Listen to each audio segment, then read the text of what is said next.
Nagahulat na lang matud pa ang Department of Interior and Local Government kon DILG Region 11 ug tubag gikan sa ilang central office labot sa acting capacity nila Davao City Acting Mayor Baste Duterte ug Acting Vice Mayor Rigo Duterte II. Ang detalye sa report ni Argil Relator.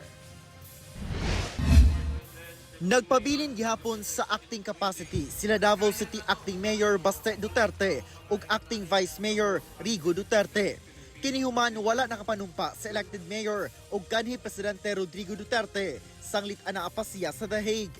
Niadtong June 30, gitudlo sa DILG si elected Vice Mayor Baste nga mao'y mohimo sa mga katungdanan sa usa ka mayor ubos sa local government code.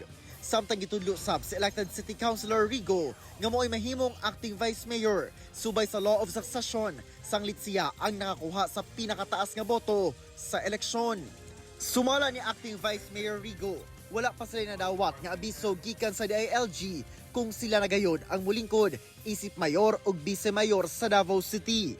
So far, wala pa man po, ma'am. Wala pa man po. Una na gisulti sa DILG 11 nga nag-inquire na sila sa DILG Central Office labot sa maong sitwasyon. Apa naghulat pa sab sila ug tubag. We're still waiting pa po kung untang ang ilang nahimong stand. As far as we know, nag-inquire sad sila karon sa Comelec and probably nagulat pa sad sila kung unsa ang mahimong point of view ni Comelec before we can also provide our comments.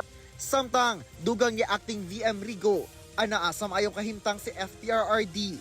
Dawat sab sa ilang pamilya ang nahimong desisyon sa ICC labot sa pagbasura sa hangyo nga interim release. Itong last hearing ni Unsa, kung ginasulti sa mga tao, sige lang, ampo lang ta. Ginarespeto, gyapon na mo ang desisyon sa ICC o ang mga abogado ni Lolo na po, ni Mayor Rudy, na naman ko na yun. Kauban si Melchor Awing sa kamera. Ako si Argil Relator. 1 Mindanao.